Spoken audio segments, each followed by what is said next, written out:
On July 25th, 1966, the Boeing company decided to convert this forest into one of the biggest manufacturing complexes in the world. The company decided to erect here the largest factory, volume-wise, ever built in order to assemble the largest commercial jet airplane in aviation history. The plane was the giant 747, 6 stories high, 231 feet long,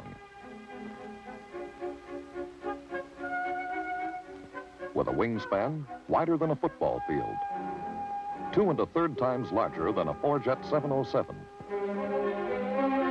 And the time? For the first plane, only 31 months from go-ahead to rollout. But for the factory, time compressed even more. 9 months until fabrication of the first part for the first plane had to begin. Challenges of the factory came first. Challenges posed by the necessity of building that first part on time, of keeping one step ahead of the growing plane.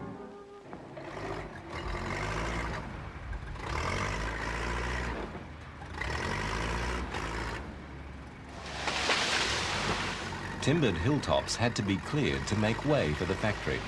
630 acres at Everett, about 40 miles north of Seattle, were transformed in a huge landscaping effort. More than 250 contractors, subcontractors and material contractors were needed for the project. The contract labor force working on the site reached 2,800 men, representing just about every construction craft in the area.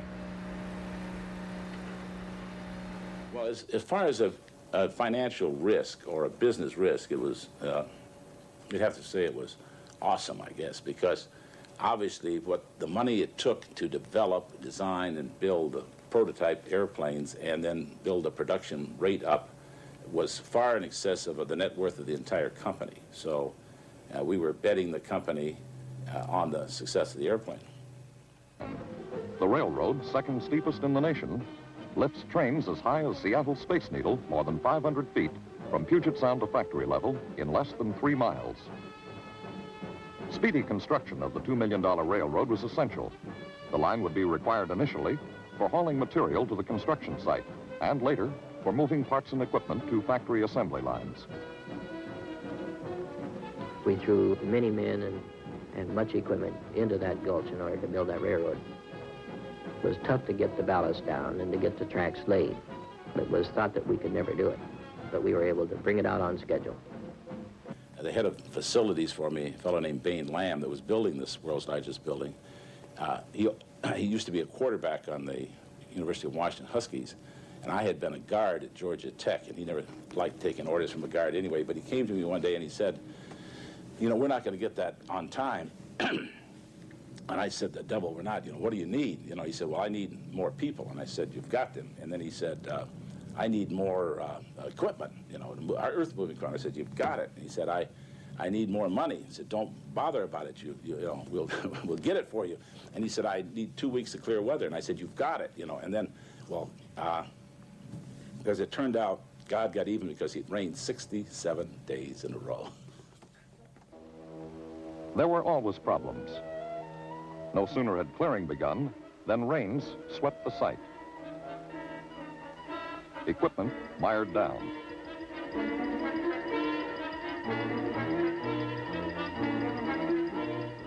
We found that this glacier till that is so hard also turned to grease. We couldn't work, obviously, in the mud, so we paved about 100 acres under the buildings. Then we were able to work out of the dirt and out of the mud. Size and speed of the project demanded rigid controls at every turn. As Director of Facilities, Bain Lamb explains, every single thing that goes on in the project is scheduled and planned in this room.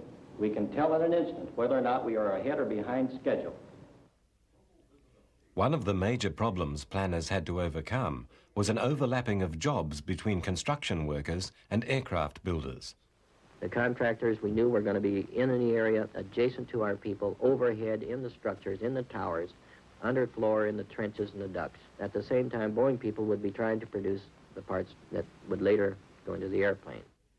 Meanwhile, Joe Sutter, chief project engineer for the 747, had spent over a year with his team finalizing the plane's design to make sure mock-up construction could begin as soon as the building was ready, or, if necessary, even before that.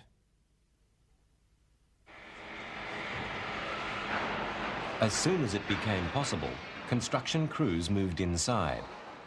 While interior walls were being installed, construction activity continued outside on the roof. As electricians worked inside stringing cables, steel workers on the outside were finishing the walls of the mock-up building. The building was due to be occupied in midwinter, January 1967. We realized early that we were not going to be able to turn over a completed facility. It would be not heated, would be wide open on one end. The floors would still be curing out. The shell is about all we had to deliver.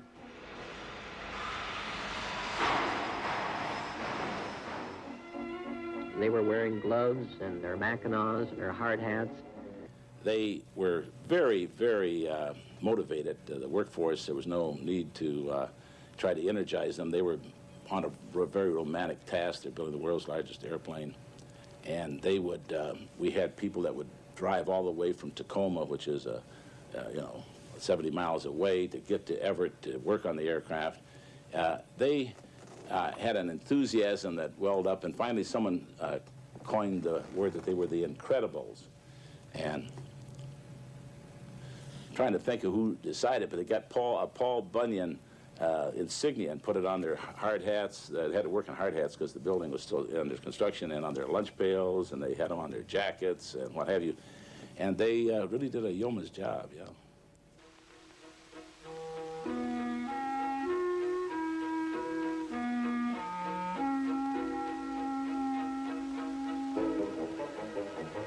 It was incredible. And the Incredibles is what they were called.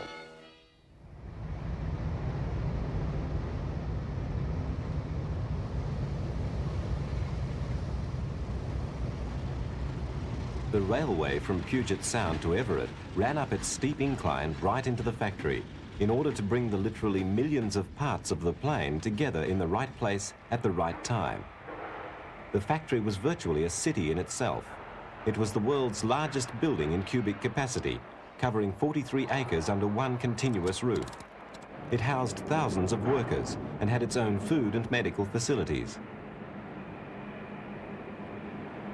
A stage as big as 40 football fields, only waiting now for the appearance of its principal player, a player whose lines had been polished and refined over many months by many people, all striving to make sure that everything would be all right when the curtain went up on opening night.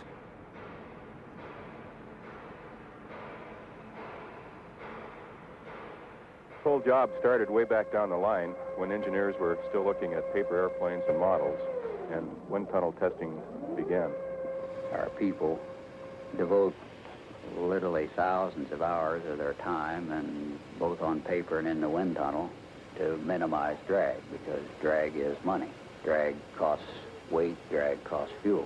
In the months of early development, Joe Sutter and his team experimented with nearly 50 different possible shapes, including this double-decker mid-wing configuration.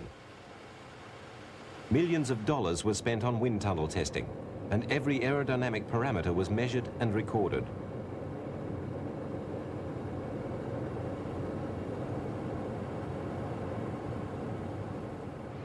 Boeing needed an entirely new engine to power the 747, and they got it from Pratt & Whitney, who'd been working on a similar but smaller concept for the C-5A competition. It was called a high bypass ratio engine, a development of the fan jet, model JT-9D. It produced 43,500 pounds of thrust, up to 87,000 horsepower. Pratt & Whitney had to test the engine without a finished plane, so they leased a B-52 from the Air Force and modified it to install a JT-9D in place of two of the B-52's normal engines.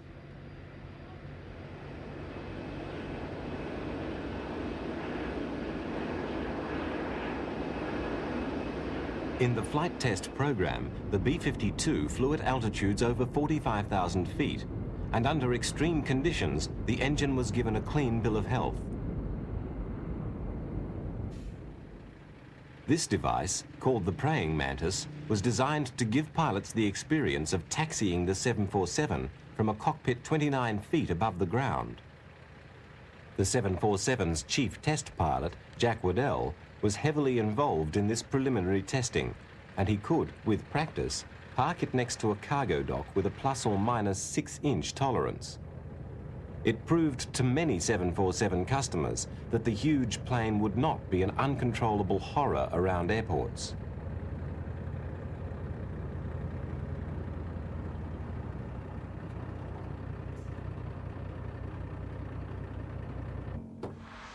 The prospect of emergency evacuation from an unusual height was also faced early in the 747's development, and pilots were given an opportunity to fly in a simulator that used a remotely controlled TV camera scanning an accurate terrain model.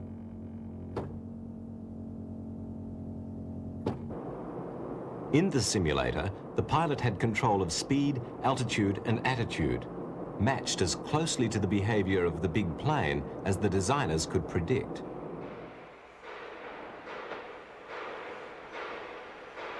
The full-scale mock-up of the 747 was built as an engineering tool to test every part and system that would find its way into the completed aircraft, just to make sure that all 4.5 million pieces in the jigsaw puzzle would fit. And given that the puzzle pieces would be coming from many different subcontractors, from many different locations inside and outside the US, the successful assembly of such a giant jigsaw posed enormous planning and logistical problems for the management team, who had to make sure it all fell accurately into place on the 43-acre floor of the Everett factory back in Washington State. As you know, there's literally millions of pieces in the airplane and parts, and they were coming from almost all of the 50 states and 17 foreign countries, and so that you had a tremendous logistics problem to get all of these designs and parts and schedules to mesh to bring together a line that was finally going to end up to building a 747 every 3 days, roughly. They're on a 7-a-month schedule, and we work, as you know, 22 days a month. So it was a tremendous, problem and complexity, and we were computers weren't really available in the same dimension they are now, and so we were doing a lot of this with older techniques, and so it was an awesome job to keep track of the parts and make sure everything got designed right and tested and put into the airplane. The scale and innovative nature of the project meant that many new materials and engineering techniques had to be designed and developed. A huge machine shop was established at Auburn, south of Seattle, to make precision tools and giant jigs which couldn't be acquired any other way. New, highly complex riveting machines were built to operate with greater speed and accuracy than had been required by any past manufacturing processes. Without this kind of innovation to speed up the 747 project, manufacture would not have been economically possible.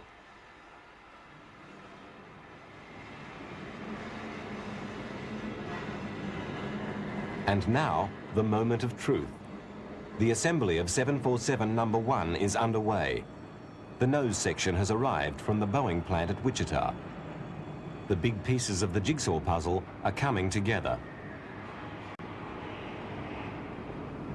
The systems that were designed in theory many months before are now being tested in practice, and the test is very severe.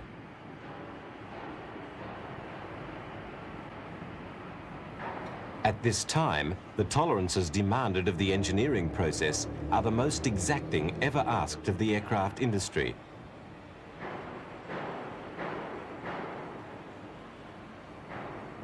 The level of tension on the factory floor mounts. These people have committed themselves fully to the project, and now 747 number 1 is beginning to emerge as a whole plane from the sum of its millions of parts.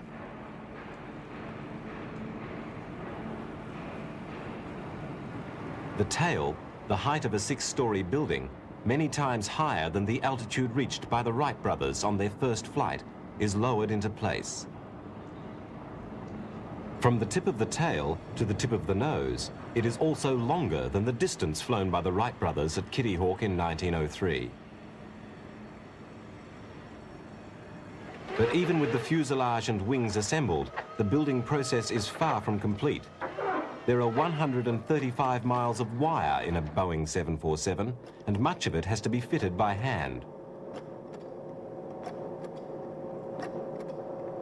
75,000 engineering drawings had to be used for the full project, and all assembly instructions had to be followed right to the letter.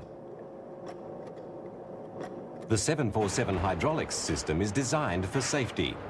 Backup systems compensate for one another in the event of failure. Putting everything together in the time available was a colossal task. I can remember it being a all-encompassing job. We spent 365 days a year working on it, and 7 days a week. I think we would have averaged something like 12, 14, 16 hours a day, I mean, the management. Some people said, I don't understand how Boeing can put an airplane out in 4 years. Well, another way is we did it in 8, but we crammed it into 4. It was a compelling job, and everybody that worked on it was sort of swept up into the enthusiasm for doing it. 26 months ago, as we stood amidst the forest up here at Everett, and the decision was made to go forward with the 747 program, the magnitude of the task that we were faced with really looked formidable. Monday, September 30, 1968. Bill Allen sees his vision realized. We have an airplane now, a remarkable one. Let us move forward to see it in service on the airlines.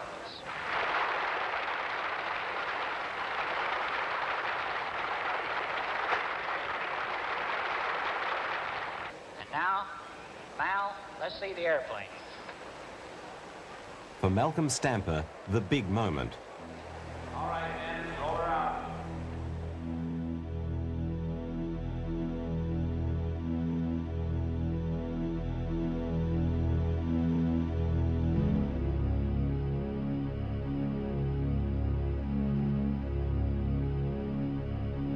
Some people who were there on that day recall that, at first, the plane didn't look very big, until it got closer.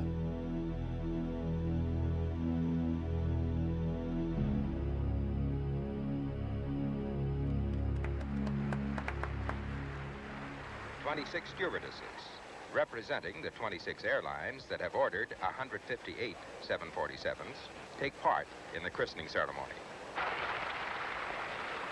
If you haven't got a bottle, raise your hand.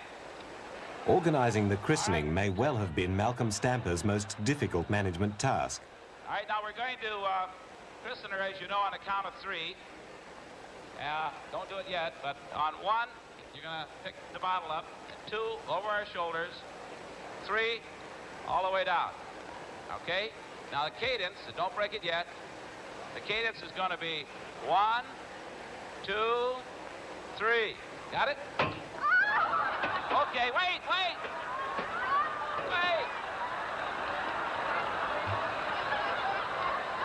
All right. We'll do it again. 1, 2, 3.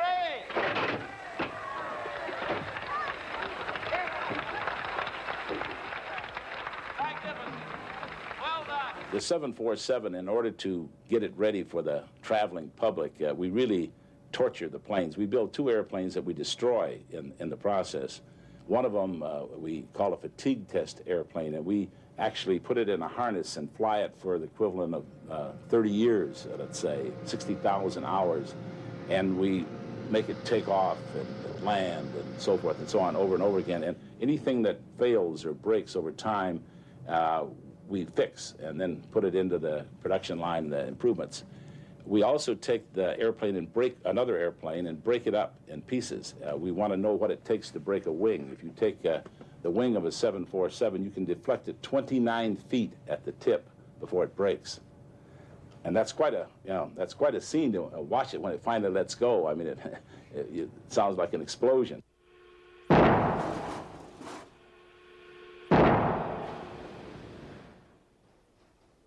We break the tail off. We go through a complete destruction of the airplane, finding its real strength.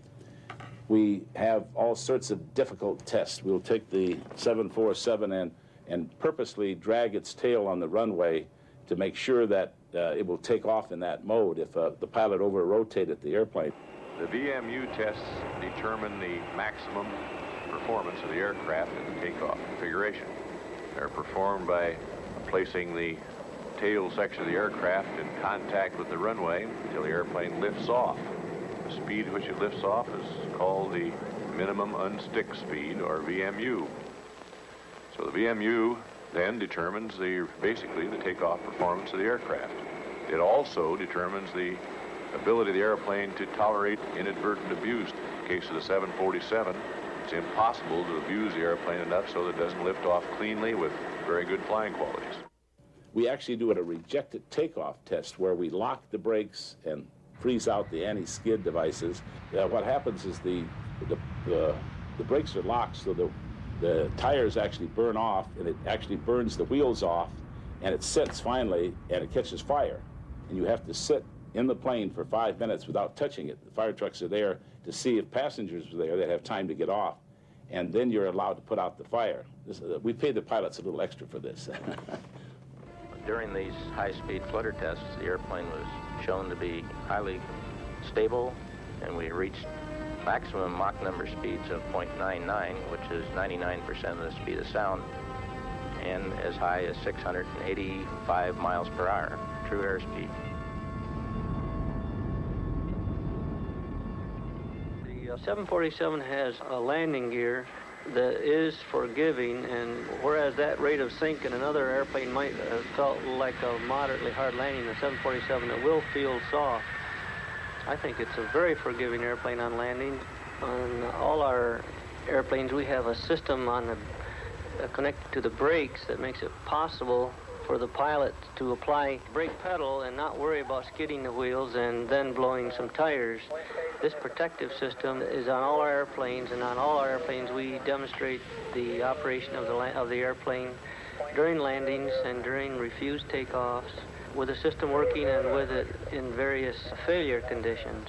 One failure condition is with two wheels not connected to the anti-skid system, and then we also check it with all wheels not protected with the anti-skid system and try to show performance of the airplane under these conditions.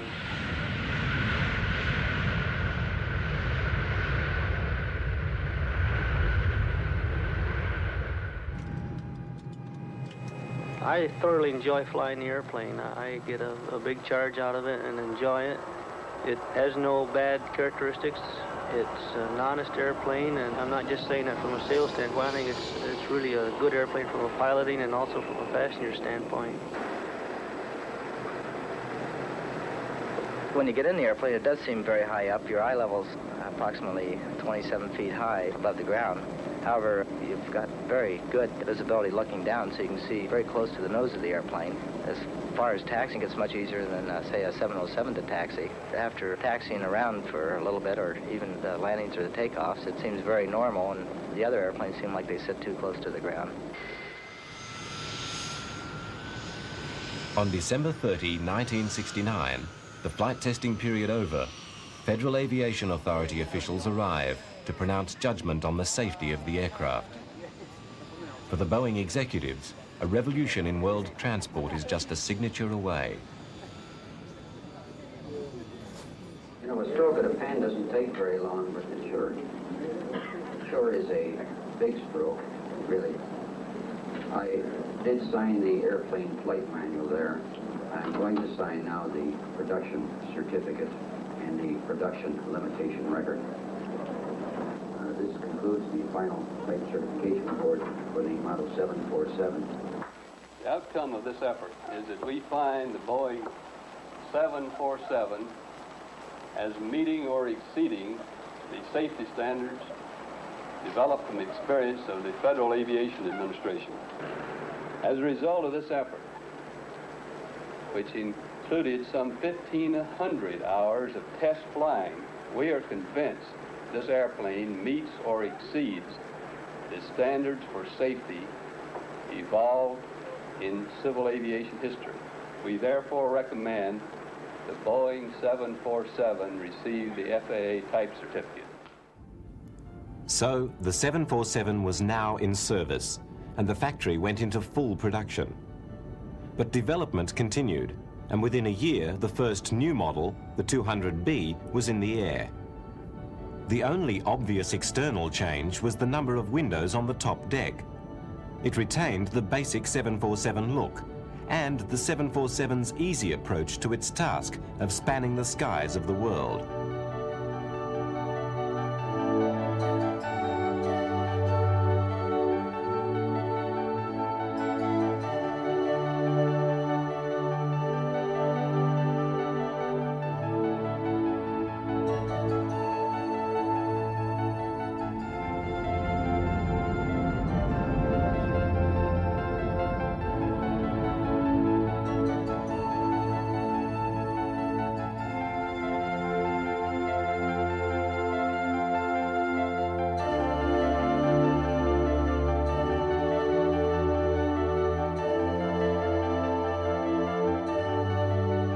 Even before the production lines began to roll, another aspect of construction had to be serviced: interior design.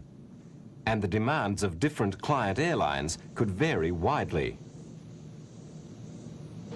This Air India version from the middle 70s represents one of the more exotic approaches to interior decoration.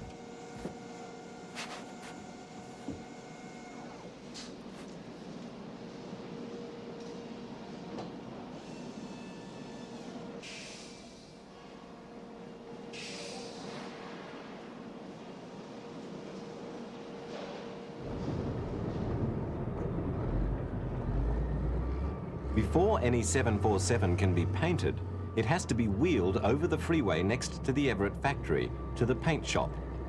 It's a challenging sight for any passing driver unfamiliar with the area.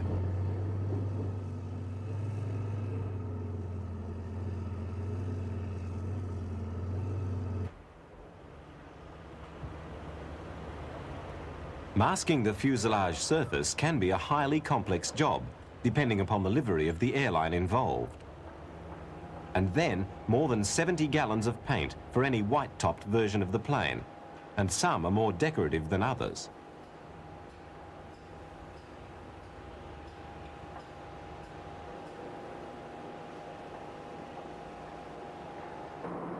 In first class, too, decor can range from simply functional to highly romantic. I think at last count we may have been building 9 or 10 different models of the 747 because you need them for different things. For instance, the Japanese, who had a regional length stage route for the planes flying between their various provinces, wanted a plane that took off and landed quite frequently. So we went in and changed the landing gear and the flap system to accommodate that and called it a short range 747, 747 SR. People wanted to fly freight and passengers, and so we made a part of it. We put cargo doors on the side and allowed them to, put large containers into the aircraft. We had people that wanted to fly nothing but freight, so we built freighters where we opened the nose of the airplane up, and you can load these 8 by 8 foot containers that would be the size of a huge truck trailer into the aircraft and fly it, and that has become a large business. We had a plane, the Pan Am, wanted to fly longer distance, farther and faster. So we wanted one that would climb higher and have higher speeds. And so we built an SP, Special Performance it was called, and we took a section of it out so it was a shorter airplane.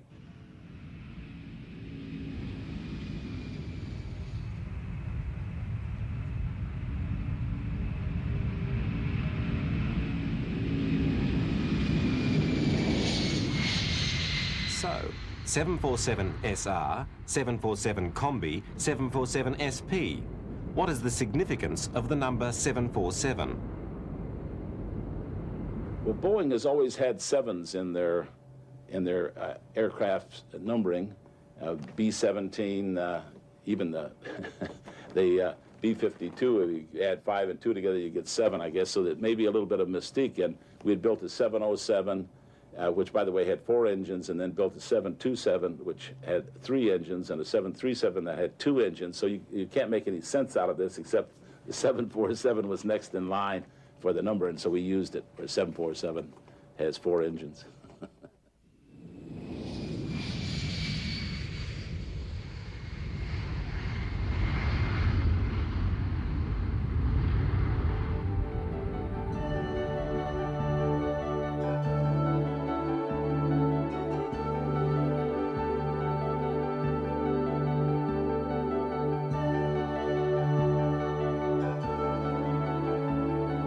In 1983, the 747-300 came into service.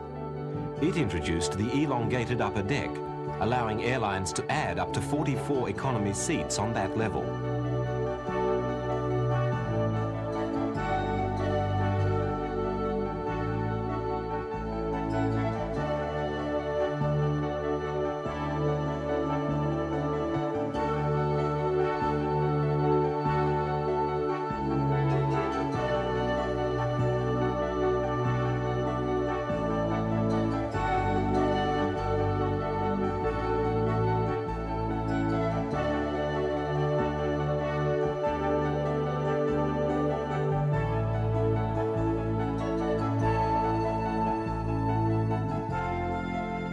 Today, the 747 has become the most recognized airplane in the world, and it has brought about a complete revolution in international travel.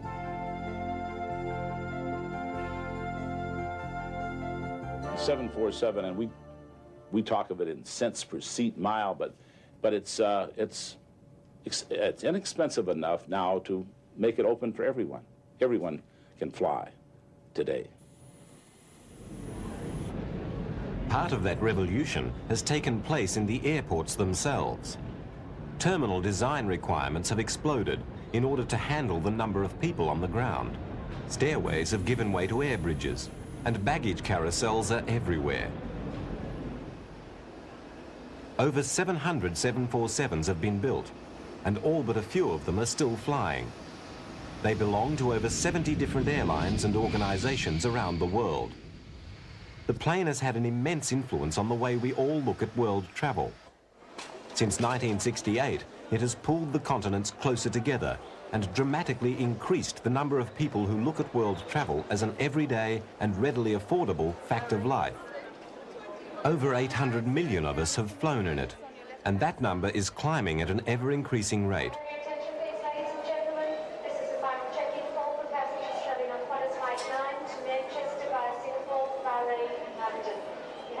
When the 747 was being developed, there were concerns that it would overload airport passenger and baggage facilities and overstress runways and taxiways. It took a while to solve the passenger side of things, and some travellers would contend there's still a problem. But the 747 has never been hard on airport surfaces, placing no more stress on runways than a 707. And while there have been accidents in the air, the overall safety record of the plane is excellent. What started out as our greatest risk turned out to be our greatest reward. The 747 has been a marvelous product for Boeing and for the flying public. It's exceeded our fondest expectations. It's been very effective for us, profitable for us. It's allowed us to have the resources, if you will, to gain the resources to build new airplanes, the 767, the 757, very advanced designs. It's allowed us to put those kinds of improvements back into the 747, and as you'll notice, it has winglets on it now, and of course, if you could get inside the electronics, you'd find it was all digitized, very modern aircraft. So it's what looked like a really big gamble turned out to be a really big gain. The 747-400 has many improvements over previous versions. More powerful engines have been provided by Rolls-Royce, Pratt & Whitney, and General Electric. It has an 8,000-mile range, which makes non-stop LA-Hong Kong, London-Tokyo, and Singapore-London legs possible. The tilted winglets improve fuel burn by about 3% and contribute to the improved range.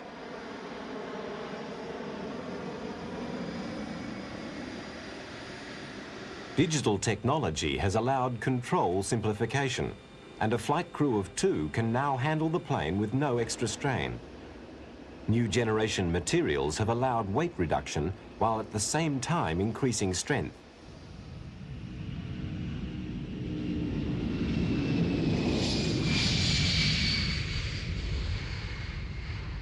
We originally started out, we estimated there might be 600 747s, built in time. And of course, we were not very visionary because we will roll out the 747th this year, and we've sold over 800 of them. And of course, we will sell undoubtedly well over 1,000 of them before we're through with it. So the 747 has been a familiar sight in the skies for over 20 years, and it looks like being around in one form or another for a long time yet. It's a durable aeroplane. The 747 was a great challenge for me, obviously, and as I look back on a career full of interesting and wonderful challenges, it's the #1 task I've ever had to do, and it was a thrill to be a part of it. Bill Allen, I pleased with the confidence he had in putting me in charge of it. I worked with a fabulous group of people in designing and building it. It's been a wonderful experience.